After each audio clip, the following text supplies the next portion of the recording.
There's no great way to say this, so I'm just gonna say it. I did not enjoy Costa Rica as much as everybody else did. And before you come at me in the comments, how could you, how dare you, I love it, it's my favorite place, let's pump the brakes, let's press pause. I want to keep this video really short and sweet because it's not meant to be a video that's just like dragging Costa Rica through the mud. I'm going to start by sharing all of the things I think Costa Rica is absolutely excellent at for tourism, for tourists. And then I want to share my experience in the things that I did not really enjoy. And then I want to share my experience as someone who is overlanding the entire country with a dog, because please understand they are very, very, very different things. So number one, let's start with all of the things that Costa Rica is very good at for tourism. And that's everything. The whole country is designed for tourists. The whole country is set so that you can pay for a package, you can come, you can see the whole country, beaches, wildlife, nature, and then you can leave. That's what it's set up for, and it does it very, very well.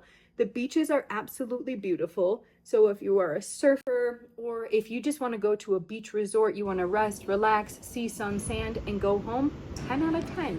100% recommend. Beautiful beaches, beautiful nature, wildlife, ease of access, 10 out of 10. Perfect. Excellent. Recommend. Things I did not like about Costa Rica as somebody who is overlanding with a dog. Very, very different. Please understand all of the factors of like living, traveling, navigating, where you can go, what you can do are very different. So I'm going to start with the first two things that are not really, how do I say that? Like climate. It's very hot and humid. Obviously, Costa Rica can't control that. This is just a mention to overlanders. It's very hot. It's very humid. So camping, sleeping at night is going to be very uncomfortable unless you have an air conditioning unit. And there are very few wild camping places, especially along the coast. They don't want people camping at the beach anymore. It's prohibited in a lot of places, very similar to California. And there are very few like cool mountain camps that you can escape from the heat. The second thing, traveling with a dog is going to be very, very difficult. Again, I respect this, 10 out of 10. Thank you, Costa Rica. They are trying their very best to protect their flora and their fauna. So just know that if you are overlanding with a dog, your experience is going to be limited. The places that you will be able to go with a dog will be limited. It's hot and humid, so you can't just leave your dog in the truck every day and go on a tour. The dogs are not allowed in national parks, nature areas. There are a lot of tours. You cannot take a dog. Again, I respect it. Please continue protecting the flora, the fauna.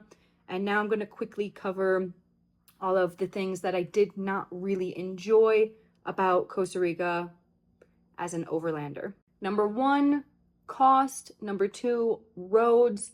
Number three, increased building, which is like destruction of the jungle, decreasing wildlife, and I think that's pretty much it. So I'm just going to briefly cover everything. Number one, the cost. Costa Rica is very expensive. This is not a secret. It's not new. I'm not sharing groundbreaking information. It's very expensive, and it's very expensive for everybody.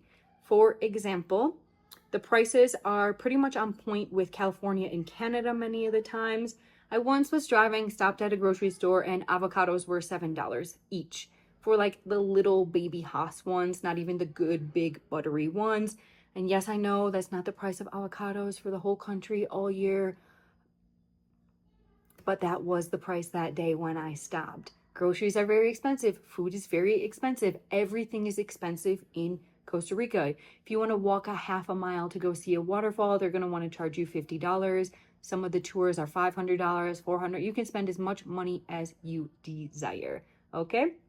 The beaches in the north part of Costa Rica on the Pacific side, I did not enjoy. Yes, they're beautiful. Yes, there's good surf. That's great. In the daytime, beautiful. But at night, the whole vibe changes, and maybe this is not year round. Maybe it was just the time I was there. I don't know. The locals kind of shared the same sentiment. It's just a bunch of gringos partying and doing drugs. It's just not my scene. I was not there for it. I definitely enjoyed the beaches in the south way more, where there were like no tourists. The road. Big trucks and big bumps. That's what this road is. The worst roads. I have been traveling, I have been to so many countries in the last 5 years. I can't think of a single country that has like roads that are as bad as Costa Rica, especially given like how expensive the country is. Why are they not fixing the roads properly? It was just really awful. Speaking of roads, I drove the entire country, and on every single highway, there is some type of gravel pit because they're taking resources, because they are building, because every single day, some gringo from somewhere is moving to Costa Rica and they are cutting down the jungle to build a home. Cool, whatever, that's your prerogative. But what does that do? When you take away part of the jungle, you take away homes of wildlife. And when you take away the homes, what happens? The populations, they decrease. Now, this isn't the only reason for wildlife populations decreasing. There are, of course, many climate factors, etc., etc., etc. That's not what this video is about. Just know that the wildlife is declining and gentrification is increasing. I personally don't enjoy that. That's a whole different can of worms. So let's just move on from that. Anyways, the wildlife decreasing, I think because everybody speaks so highly of Costa Rica that I had higher expectations for wildlife. And as somebody who travels full time with a heavy desire to see wildlife and do photography, I was definitely disappointed. I don't think that Costa Rica is the best place in the world to see wildlife. I do think it is a great place for like a one-stop shopping. You want to come, you want to see birds, sloths, frogs. Okay, cool. But if you really want to see birds, go to Colombia. They have the most birds, I think, in the entire world. You want to see cats, go to Brazil. Like, there are much better places in the world to see each animal versus Costa Rica. The sloths are really good to see in Costa Rica.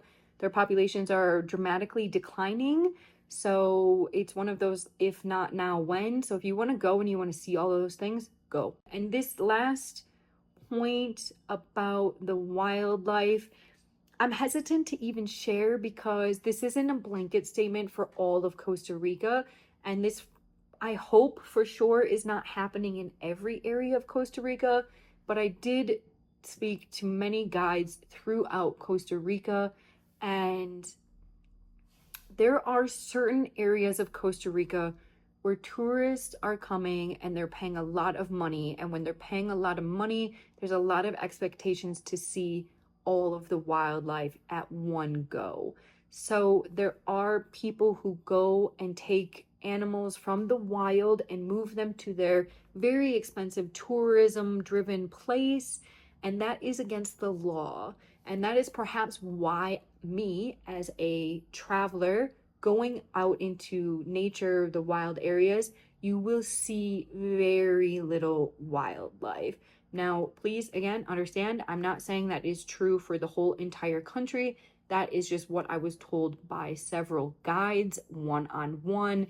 And I think the last point that I want to say is I just did not see very many Indigenous people in the entire country. I mainly saw gringos, and I just personally don't like that. Again, that's a whole different topic. That's a whole nother can of worms. I met a guy who wrote a book on Costa Rica, and he explained to me basically all of the Indigenous people are on 2 mountain roads south of San Jose, and that's it. And when I went to that area and talked to several people there, they kind of all shared the same sentiments. The country is so expensive. It's expensive for everybody, for tourists, for locals.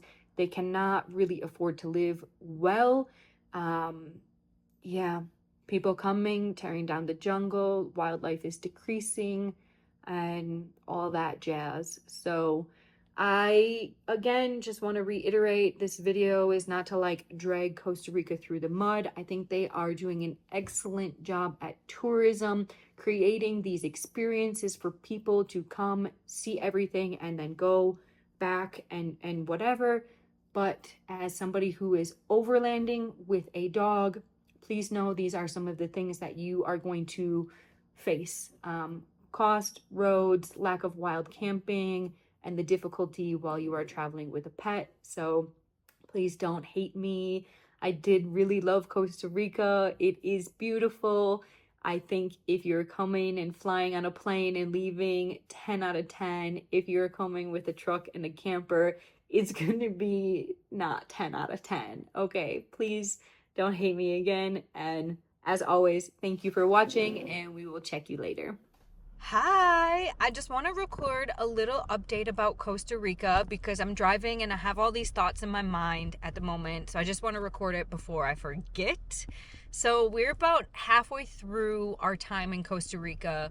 We traded in the rain for the heat of the Pacific Ocean, and it is hot as. Usually when you're camping on the beaches of the Pacific Ocean, of course, the temperature drops when the sun sets, but it really cools down at night, usually 15 degrees, so it becomes really fresh, and just not here. I think it's probably the time of year. A local said, no, this is actually the coolest time of year. I don't know how to explain it. The nights, they don't really cool off, maybe 2 degrees, but there's just no air. Of course, every night is different. Sometimes there's more wind, sometimes there's less wind, but it's just so humid that the air doesn't get cool. It doesn't get that fresh feeling. And I think this is just gonna sound really bad, but like, Costa Rica's a no for me. Listen, if you want to see volcanoes and cool jungle, El Salvador, Guatemala. If you want to see exotic wildlife, birds, monkeys, crocodiles, Brazil, go to South America. The beaches in Costa Rica, super. I think they are really, really beautiful. Samara, the area that we were just camping at, the beaches are stunning. They remind me of French Polynesia, not the water, but the vast amount of palm trees, super picturesque, beautiful, outrageous. I haven't calculated gasoline yet down to the gallon because I still don't have like a hold on the conversion from colones to US dollars, but basically I filled up at quarter of a tank. It was 66 something, so roughly $4.20 per gallon. Quite expensive. You can buy land in Costa Rica for 1 acre, just like 500,000 US dollars. There's not very much relief from the heat in this country, whereas like in El Salvador, you could go to the beach, spend the whole day in the heat, in the sun, and literally drive 1 hour into the mountains and camp on a volcano or in a volcano if you wish. It's just not the case here. And the roads, oh my God, I have not seen such shitty roads since Milwaukee, Wisconsin. I am not even kidding you. The roads in Costa Rica are the absolute worst in all of Central America. Worse than Mexico, Belize, Guatemala, El Salvador, Honduras, Nicaragua. Considering how much people pay to live here, I cannot believe the roads are in such dire conditions. Like, it is insane to me. So it's no. We got some pizza. I got some pizza, and we're gonna drive back to the mountain zone and figure out our next moves. And I guess I should already apologize because the fan is running because it's 81 with 81% humidity, so it feels like 90. Yeah, I am not staying here. It is so humid, it's unbearable. Like, you know how people say, oh, it's like breathing through a wet rag? Look at this. Besides the bugs, there are little droplets of water. The screens are covered in droplets of water. No sleep, no stay.